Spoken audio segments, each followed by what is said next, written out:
National Herald కేసులో తెలంగాణ ముఖ్యమంత్రి రేవంత్ రెడ్డి గారి పేరు కూడా ఛార్జ్ షీట్లో చేర్చడం ఏదైతే ఉందో ఇది నిజంగా కూడా ఒక రకంగా చెప్పాలి అంటే తెలంగాణ రాష్ట్రానికే అవమానకరం. ఒక ముఖ్యమంత్రి స్థాయిలో ఉన్న వ్యక్తి ఈరోజు గతంలో ఎన్నో తప్పులు చేసి ప్రజాక్షేత్రంలో ఆనాడు భంగపడి తదనంతరం తిరిగి ఈయనకేమైనా బుద్ధి వచ్చిందేమో అని ప్రజలు అనుకున్నారు. కానీ చూస్తూ ఉంటే ఇప్పటికి కూడా ఆయన బుద్ధి కానీ ఆయన వైఖరి కానీ మారలేదు అని స్పష్టంగా అర్థమవుతా ఉంది. ఇక్కడ తెలంగాణలో రేవంత్ రెడ్డి గారు గద్దెనెక్కినప్పటి నుంచి యంగ్ ఇండియా అని చెప్పి కలవరిస్తూ ఉన్నారు. అసలు ఈ యంగ్ ఇండియా వెనకాల ఉన్న కథ ఏందో నిన్న ED case, ED charge sheet చాలా వివరంగా చెప్పింది. మనం గతంలో ఇక్కడ తెలంగాణలో 2015వ సంవత్సరంలో చూసినాం. ఓటుకు నోటు కుంభకోణం ఇంకెవరు కూడా మర్చిపోలేదు. అప్పటి నుంచి రేవంత్ రెడ్డి గారికి బ్యాగ్ మ్యాన్ అనే పేరు కూడా కొత్తగా, అంటే bat man, super man, spider man లాగా బ్యాగ్ మ్యాన్ అనే మంచి పేరు కూడా తెలంగాణలో చాలామంది పిల్లలు పెట్టుకున్నారు. అదేమో ఓటుకు నోటు కుంభకోణం, ఇదేమో సీటుకు రూటు కుంభకోణం. ఇదేదో ఊరికే అనట్లేదు సీటుకు రూటు కుంభకోణం అని. స్పష్టంగా రేవంత్ రెడ్డి గారి గురించి నేను చెప్పడం కాదు, ఈరోజు మంత్రిగా ఉన్న కోమటిరెడ్డి వెంకటరెడ్డి గారే ఓపెన్గా బహిరంగంగా పత్రికా సమావేశంలోనే చెప్పినారు. ఈయన 50 కోట్లు పెట్టి పిసిసి అధ్యక్ష పదవి కొనుక్కున్నాడు అనే మాట ఆ రోజు స్వయంగా ఈనాటి మంత్రి, ఆనాటి ఎంపీ కోమటిరెడ్డి వెంకటరెడ్డి గారు చెప్పిన మాట. కానీ సరే, వెంకటరెడ్డి గారు చెప్పిన దానికి ఆ రోజు ఆధారాలు లేకపోవచ్చు, కానీ ఈరోజు ఆధారం ఉంది అంటూ ఎన్ఫోర్స్మెంట్ డైరెక్టరేట్ వారు ఛార్జ్ షీట్లో స్పష్టంగా ఎవరు డబ్బులు ఇచ్చారు, ఏ పొజిషన్ అమ్ముకున్నారు, ఎన్ని డబ్బులు ఇచ్చారో కూడా స్పష్టంగా చెప్తా ఉన్నారు. ముందేమో ఆనాడు పిసిసి కోసమేమో సూటుకు, ఆనాడు పిసిసి పదవి కోసం బ్రహ్మాండంగా ఆ రోజు డబ్బులు ఇచ్చి 50 కోట్లు ఇచ్చి తెచ్చుకున్నారని వాళ్ళ కాంగ్రెస్ నాయకులు చెప్పిన మాట. ఈరోజు ఢిల్లీకి ఇప్పటికి కూడా జరుగుతూ ఉన్నది ఏమంటే తెలంగాణ అనేది కాంగ్రెస్ పార్టీకి ఒక ఏటీఎంగా మారిపోయిన మాట వాస్తవం. ఎప్పుడు డబ్బులు కావాలి అని కాంగ్రెస్ పార్టీ వాళ్ళు అనుకుంటే అప్పుడు పెద్ద ఎత్తున డబ్బులు అందిస్తూ తన పదవిని కాపాడుకుంటా ఉన్నారు రేవంత్ రెడ్డి గారు. ఇవాళ ఓటుకు నోటు జరిగినప్పుడేమో రేవంత్ రెడ్డి గారు ఒక ఎమ్మెల్యే, కానీ ఈరోజు ఈ రాష్ట్రానికి ముఖ్యమంత్రి. కాబట్టి యావత్ దేశం పరువు, యావత్ దేశం ముందు తెలంగాణ పరువు ఇవాళ తీసి పరువు పోగొట్టి నిజంగా తెలంగాణ ముఖ్యమంత్రి అంటే ఇట్లాంటి వ్యక్తి అనే పరిస్థితి ఇవాళ కనబడతా ఉన్నది. గతంలో యడ్యూరప్ప గారు కర్ణాటక ముఖ్యమంత్రిగా ఉన్నారు. ఇది నేను చెప్పేది 2020వ సంవత్సరానికి సంబంధించిన అంశం.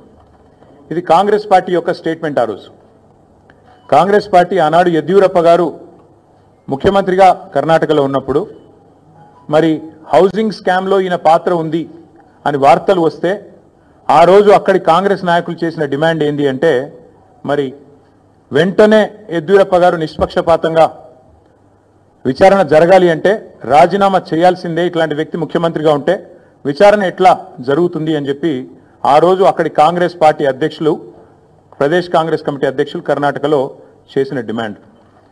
చాలా వాళ్ళు చెప్పిన మాట. The Karnataka Congress on Thursday demanded that Karnataka Chief Minister B.S. Yediyurappa either resign or be sacked to ensure a fair investigation against him in 2019 corruption case. ఇది కర్ణాటక కాంగ్రెస్ మాట, నా మాట కాదు. ఒక విచారణ ఎదుర్కోవాల్సి వస్తే ముఖ్యమంత్రి గారు ఈదర్ ఈ షుడ్ రిజైన్ వాలంటరీలీ, స్వచ్ఛందంగా తప్పుకోవాలి, లేదా ఆయనను అర్జెంటుగా తొలగిస్తేనే నిష్పక్షపాతమైన ఎంక్వైరీ జరుగుతుంది అనే మాట వారు చెప్పిన మాట. ఇవాళ మేమంటుంది కూడా అదే. 4 కోట్ల ప్రజల ముందు ఇవాళ ఆ ప్రజలకు నాయకత్వం వహించే నాయకుడిగా అక్కడ కూర్చున్న వ్యక్తికి తప్పకుండా నిజాయితీ ఉంటే, నైతికత ఉంటే వెంటనే అయితే రేవంత్ రెడ్డి గారు స్వచ్ఛందంగా తప్పుకోవాలి, లేదా కాంగ్రెస్ పార్టీ పెద్దలు స్పందించి తప్పకుండా వెంటనే వారిని రాజీనామా చేయించి నిష్పక్షపాతంగా విచారణ జరగడానికి సహకరించాలని మేము డిమాండ్ చేస్తూ ఉన్నాం. రేవంత్ రెడ్డి గారు మాటల ముఖ్యమంత్రి కాదు, మూటల ముఖ్యమంత్రి అని మరొకసారి తేలిపోయింది దీంతో. ఎందుకంటే మూటలు మోసే పిసిసి అధ్యక్ష పదవి తెచ్చుకున్నారని వెంకటరెడ్డి గారు చెప్పారు. ఇప్పుడు మూటలు మోసే పదవి కాపాడుకుంటున్నారు అని దేశమంతా తెలుసు. అట్లాగే మూటలతోనే ఆనాడు పిసిసి ఆఫీస్ బేరర్స్ దగ్గర కూడా డబ్బులు తీసుకొని మరి కాంగ్రెస్ పార్టీ ఒక పత్రికకు డబ్బులు అందించారని చెప్పి ఎన్ఫోర్స్మెంట్ డైరెక్టరేట్ కూడా చెప్తా ఉంది. ఇప్పుడు మాకు కూడా అర్థమవుతోంది, ముఖ్యమంత్రి గారు ఇవాళ విజయవంతంగా 44సారి ఢిల్లీ పోయారంట. 16-17 నెలల్లో 44సారి ఢిల్లీకి పోయి ఒక అరుదైన రికార్డు ముఖ్యమంత్రి గారు అయితే సృష్టించారో ఇప్పుడు మాకు అర్థమైంది ఎందుకు పోతున్నాడో ఢిల్లీ.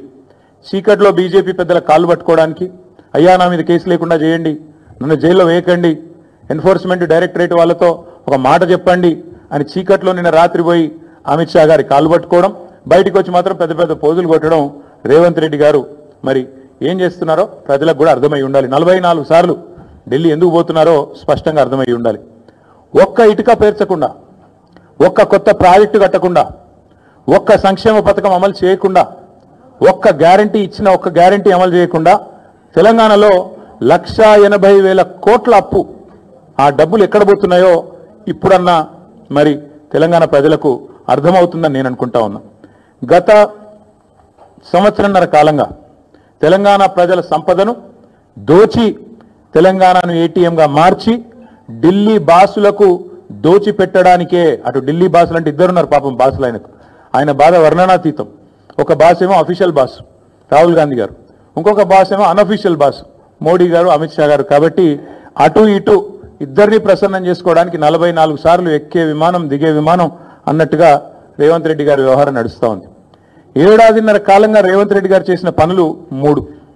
1 బీఆర్ఎస్ పై నిందలు, 2 బిల్డర్లతో కాంట్రాక్టర్లతో దందాలు, 3 ఢిల్లీ బాసులకు 1000 కోట్ల చందాలు.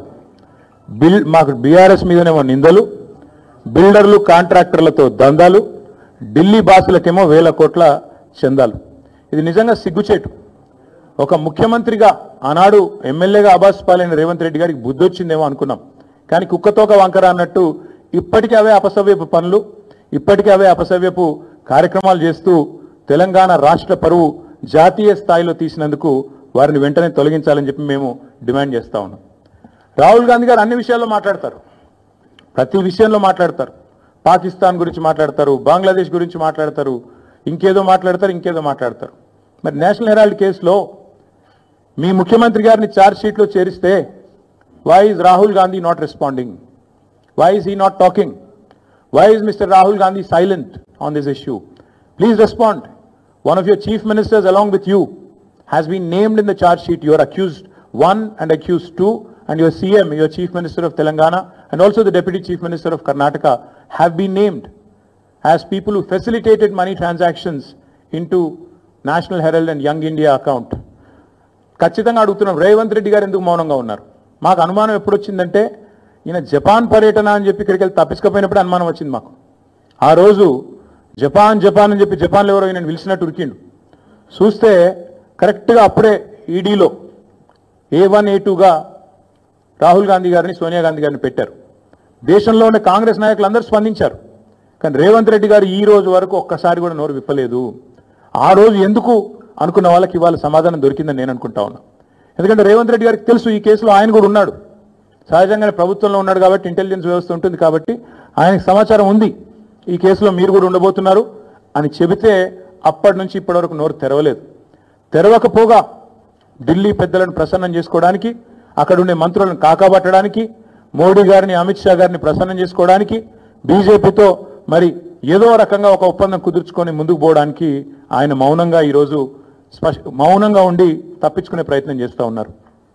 ఇవాళ మేము తెలంగాణ ప్రజల తరపున ప్రధాన ప్రతిపక్షంగా, అదేవిధంగా భారత రాష్ట్ర సమితిగా ఈ ఉద్యమానికి, ఈ రాష్ట్రానికి నాయకత్వం వహించిన కేసీఆర్ గారి తరపున మేము అడుగుతా ఉన్నాం.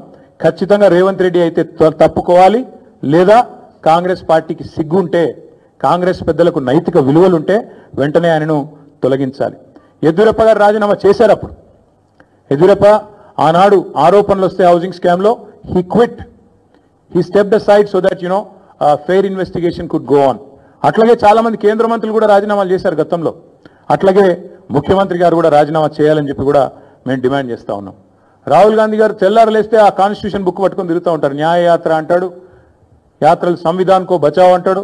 మరి సంవిధాన్ కో బచావ్ అనే Rahul Gandhi, why are you mum, why are you silent, why are you not responding to this issue and why you ensuring that a corrupt chief minister continues in office?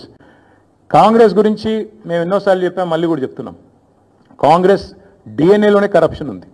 Congress అంటేనే కరప్షన్, ఇది అందరికీ తెలుసు. అట్లాగే మరి ఈరోజు ఈ కుంభకోణం మీద విచిత్రంగా మాకు కూడా చాలా ఆశ్చర్యంగా అనిపిస్తూ ఉంది. దేశమందరూ మాట్లాడుతున్నారు. కర్ణాటకలోనైతే డీకే శివకుమార్ గారిని తొలగించాలని కర్ణాటక బీజేపీ వాళ్ళు విరుచుకుపడుతున్నారు. కానీ తెలంగాణ బీజేపీ వాడు మాత్రం ఎవడు మాట్లాడలేదు. తెలంగాణ బీజేపీ వాళ్ళు మాత్రం మౌన మునుల మాదిరిగా ఎక్కడ ఒక్కరు కూడా మాట్లాడట్లేదు.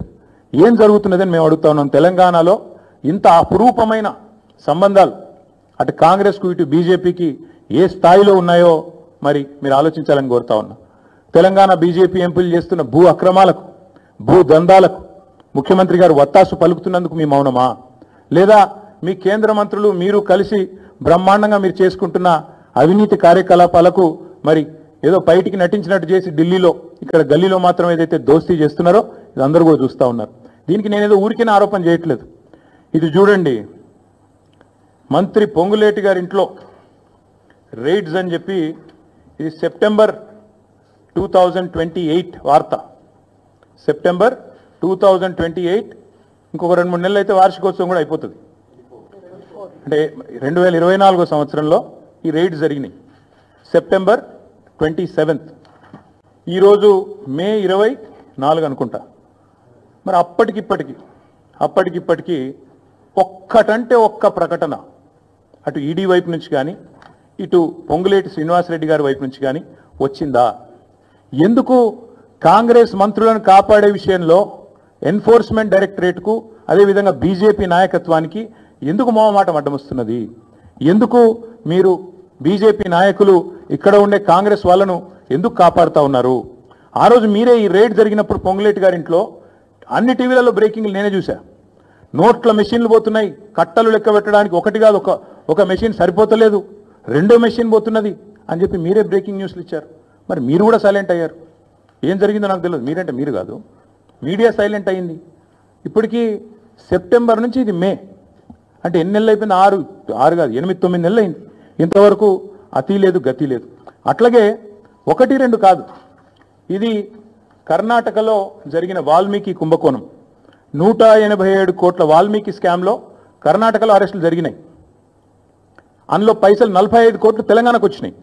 కానీ తెలంగాణలో మాత్రం ఇక్కడ ఏ కాంగ్రెస్ నాయకులకైతే 45 కోట్ల రూపాయలు వచ్చినాయో పార్లమెంట్ ఎన్నికల సందర్భంగా వాళ్ళ పేర్లు బయటికి రావు, వాళ్ళ మీద ఏం యాక్షన్ ఉండదు, వాళ్ళని కనీసంగా ఎంక్వైరీ చేయాలన్న ఆలోచన కూడా ఇక్కడ ఎన్ఫోర్స్మెంట్ డైరెక్టరేట్ చేయదు. ఇక్కడేమో పొంగులేటి గారి ఇంటి మీద రైడ్ అయితే వార్త రాదు బయటికి. ఏం జరిగిందో ఎవరికి తెలియదు, అదొక బ్రహ్మరహస్యం. అట్లాగే వాల్మీకి కుంభకోణంలో 45 కోట్లు తెలంగాణకు వచ్చినాయని చెప్పి స్పష్టంగా ఈడీ రిమాండ్ డైరీలో రాసింది. నా ఆరోపణ కాదు.